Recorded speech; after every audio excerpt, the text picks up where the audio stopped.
I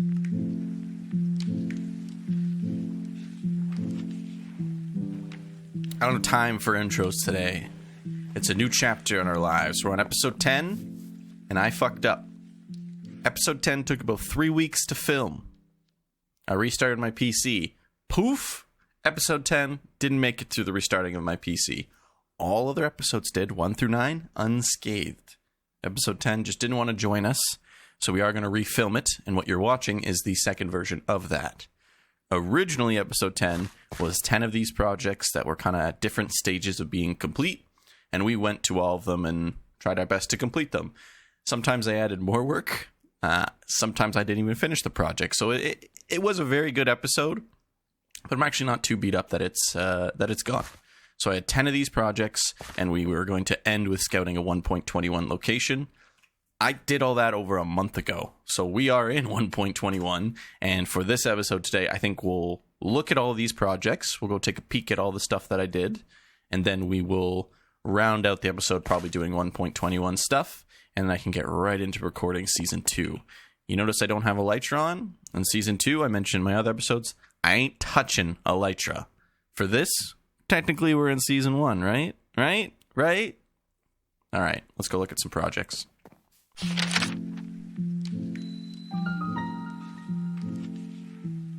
First up, horse race. Horse race is probably about 35% complete. And it was probably about 10% complete when I hopped in here. I changed some of the side detours, added some waterways. This down here, I doubt anyone remembers this, but this used to just be straight. And I took some TNT to it and made a little ravine, add some water. It's very much unfinished, but it's definitely an upgrade. This open section, still a little bit unfinished. I thought horses could go through water, so I tried to make a little under waterfall pass.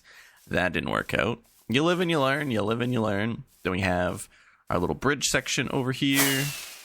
We got some honey, so they can't jump. They have to fucking go on the track and be fast as fuck. Weaving and bobbing. We drop down here, and then I thought it would be cool if we drove by this spot right here when I made the horse race, because this is where I started. This was my first home. I had a little bit of crops, a little bit of wheat, put a chest in there, your first ever home when it comes night for your first night. Just a little bit of history in my race. Kind of cool. Very mindful. No, I won't say that. I have different color stands here. We have a red one way back there. We have a pink one here. Reason being, I kind of took this inspiration from medieval times in Toronto. I'm sure there are other locations in medieval times, but I've only been to the Toronto one, so maybe it's different. But you have 4 colored knights, like a red knight, a green knight, a blue knight, a purple knight, right? And you go to medieval times, you sit in this big almost tournament room where they have like jousting and different competitions, and you can root for your knight, and you get chicken, you get beer, and it's all served in like medieval fashion. You get like chalices and old dinner plates. It's kind of cool. Haven't been in a long time, but I took the inspiration, and I'm going to put leather armor on my horses, and you can kind of bet on your colors.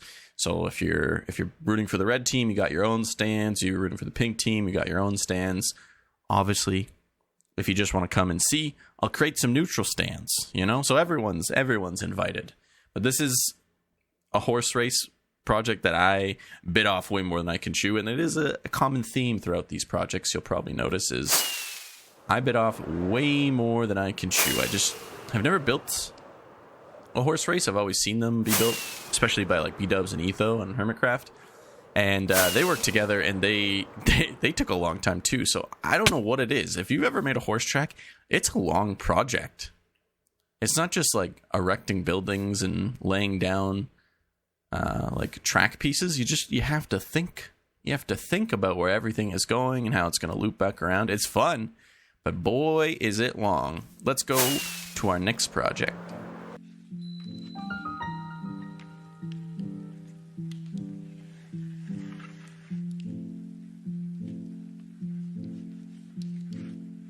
What's up, cuties? We've arrived at the Delvers Guild. This place is for the elite.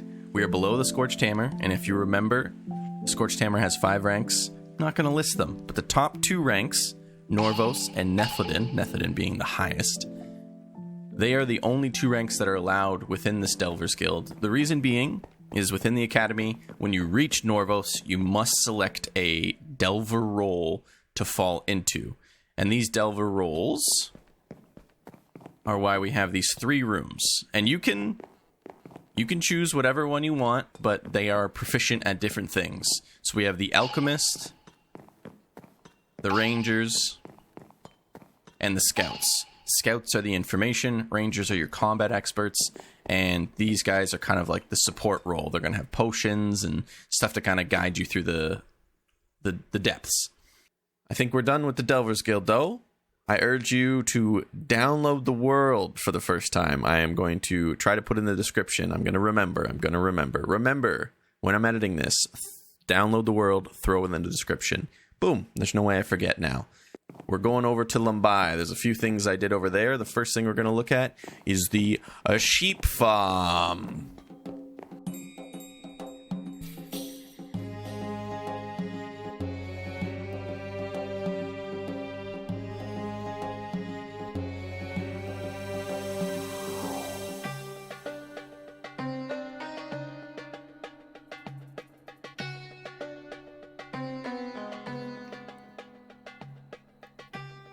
The Emerald City of Lumbai.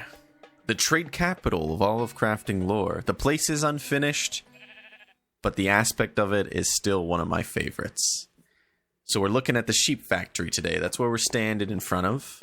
I love to focus on imports and exports when it comes to deciding structures within a kingdom, a city, village, whatever you're building. Think about what that city might need and think about what that city is known for. Those 2 things can help propel your builds a little bit further. There's my little tip of the episode. But this place is where Lumbai exports all its silk, wool, however you want to call it. So I have over here in this, you know what? Let's do this. Sorry. I have over here all the wool being fed, all the silk being fed into one loom. And this loom also happens to be where they dye the wool. So this white wool gets fed through all these little chambers, and then I have almost like a printer, these little ink slots. And when the white wool hits this, it'll get dyed with brown, yellow, green, purple, red, or black. I chose those colors specifically because I am using a lot of those colors in the actual Cherry Heights, the hotel that's here. And obviously being the size of it, I'm going to need a lot of that wool. So inside the building itself is also an automatic auto shearing automated. Look at me go. This is the sheep farm, the wool farm. We're standing above the loom that I was just talking about.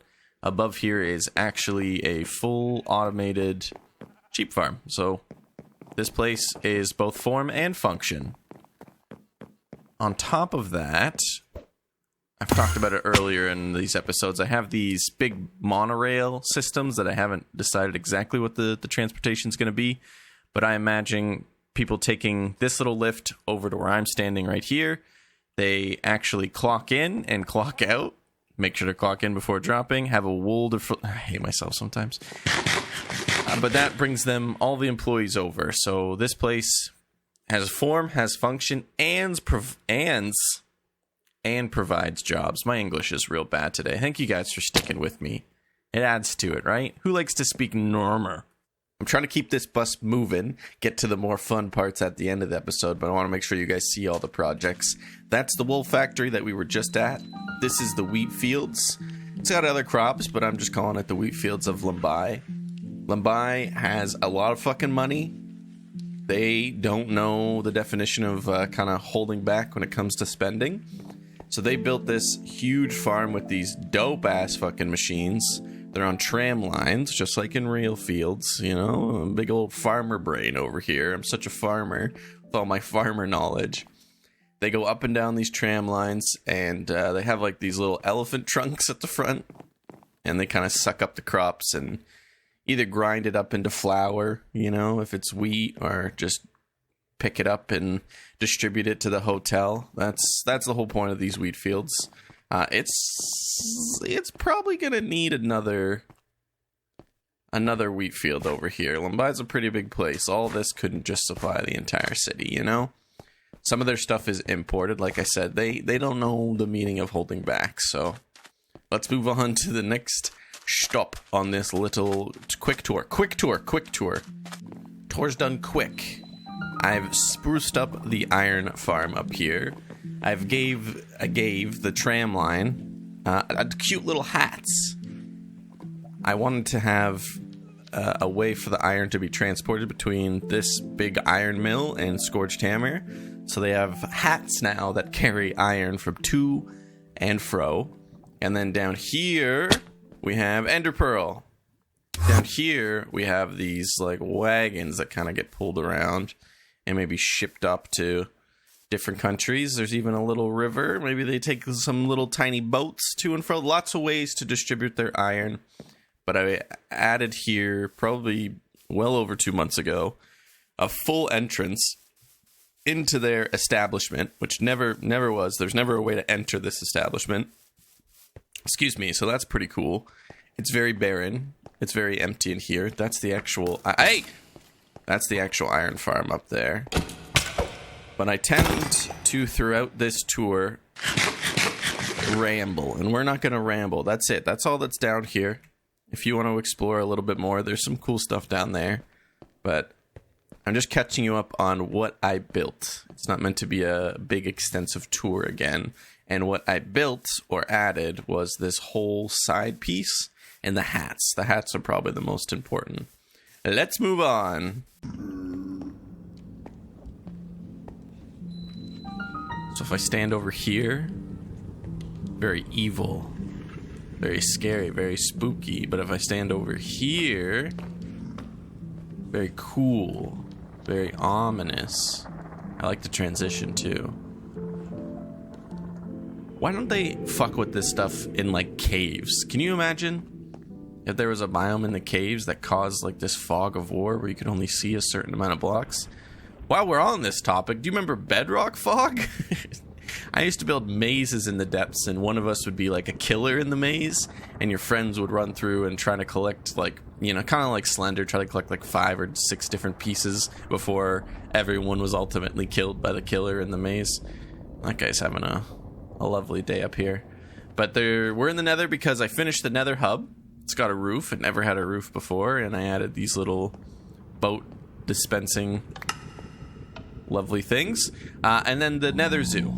It's part of Lumbai, but ultimately it's in the Nether, and we needed to finish the gas chambers where we kept the gas. So I wanted to show you this first, and now let's hop over to the gas chambers. This is the gas chamber, part of the Nether Zoo. The Nether Zoo is an extension of Lumbai. Lumbai is trying to bring in people from all across the world by making these tourist attractions such as Cherry Heights, the tallest hotel in the entire world, or this Nether Zoo, which pretty fucking cool. I mean, you can come experience the Nether without putting your life on the line. This is Hell's Blazes, and if you know, you know. He is our resident ghast. He is only 2 years old, and he is male. We are trying to get him a female partner, but it is not as easy as it sounds. Some baby gas would be pretty fucking cute. But that's it. We're done with this tour. I spent labored a month and a half. So hopefully you thought some of the projects that you just saw over the past 10 minutes were pretty fucking gnarly. So I thought they were pretty fucking gnarly. Let's do some 1.21 stuff, because that sounds like a lot of fun.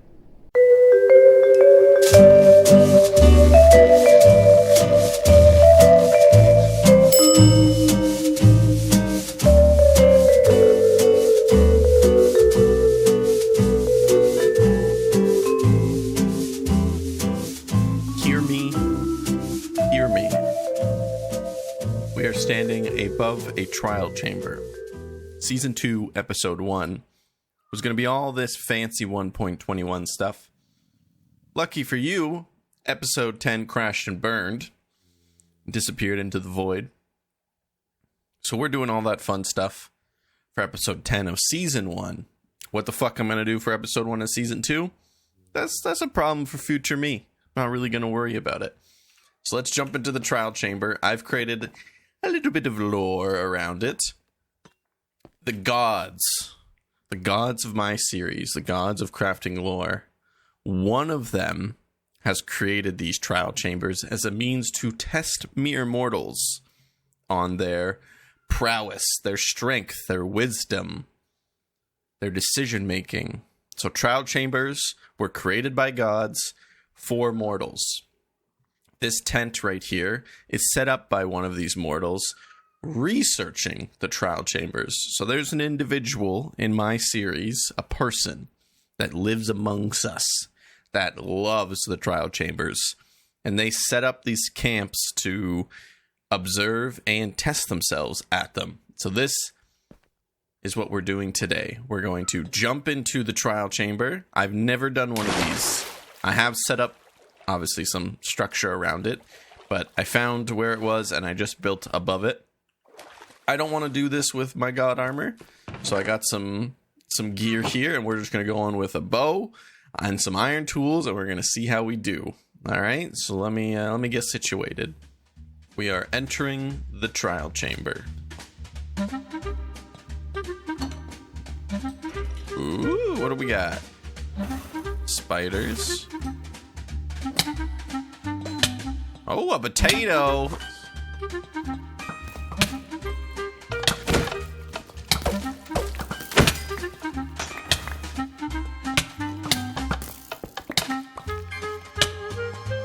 Oh my god, I'm dead. I didn't even fucking noob. Oh, this guy's wearing my shit.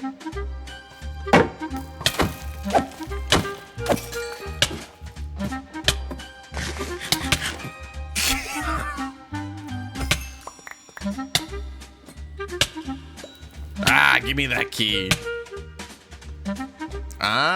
Look at these little rats. Okay, that's why.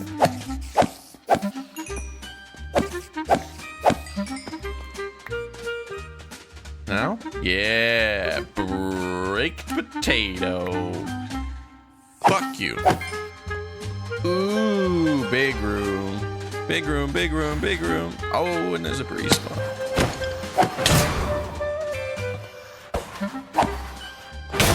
Whoa! Stop giving me fucking bread, dude. Or potatoes. I don't want your fucking potatoes. Ah! Key. Key. Do you love me? Alright, so we're actually at a different trial chamber now. The last one, pathetic. This one, way better. We did get a Bad Omen 3 ominous bottle from that last. And we're gonna drink it. Right now. That. Okay, cool. It does have like little effects. So this is gonna be a lot tougher. What do I do? Oh, ominous key. Hell yeah. Okay, they're still fighting down here. All right, let's open up our first ominous. Ooh! Oh. Thought that was the core, ain't gonna lie. A flow armor trim's pretty cool. Oh, dope. Okay, lots of different ways here. What? Wait, is there stuff in the water? What kind of secret is this? Ominous number 2. Let's stand back and watch it this time. Come on, core. That. Oh, big room. Steak. Get down here.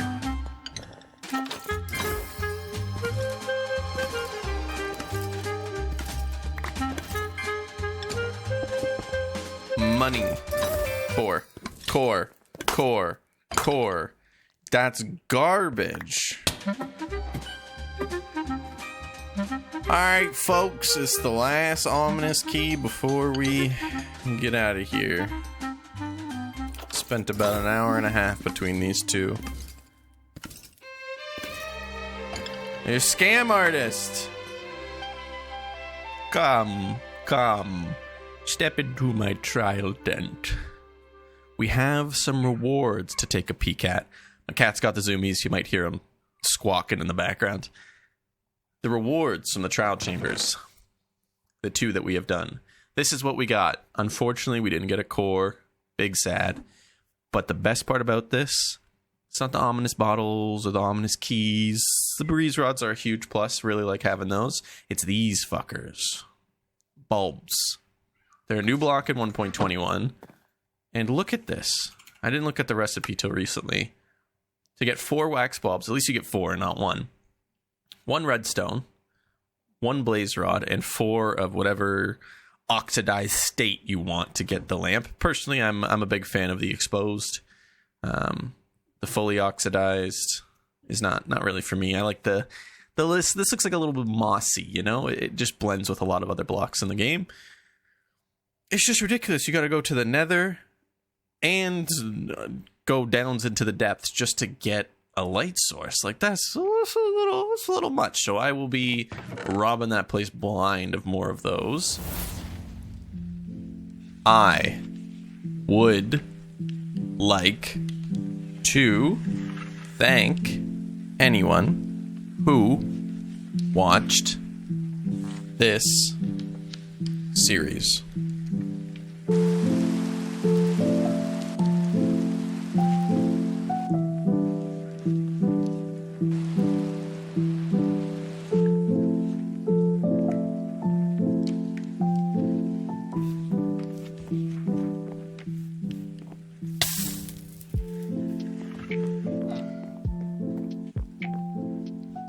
This is Pummel, and it makes sense that we're ending the season here because we're going to be starting the season here. Pummel is going to be jam-packed with lore. The Scorched Hammer so far is our best example of a lore-heavy area. We're taking it to the next level here. For one, you'll see up here we have this crater, okay? And before I say goodbye, I want to give you guys a little bit of teaser so you're excited. You're stoked to see what's next. And the god Nurati, who's the goddess of biomes, she sent this blessing down from the sky. So picture a meteor, crater, or an asteroid coming in, boom, impact with our world. From here, for whatever reason, because this is from Nurati, it is seeping into the earth, into the biome, and giving the soil extra fertility. So melons and pumpkins started sprouting up everywhere, and when first travelers came through this area, they saw this and decided to start planting crops and realized that stuff would grow really, really, really fucking fast within this area. So that's the foundation of the premise of the start of the next season. That was a little mouthful. I'm not very good with goodbyes, but I wanted to give you a teaser. I wanted to make it a little bit more intimate than just your regular goodbye.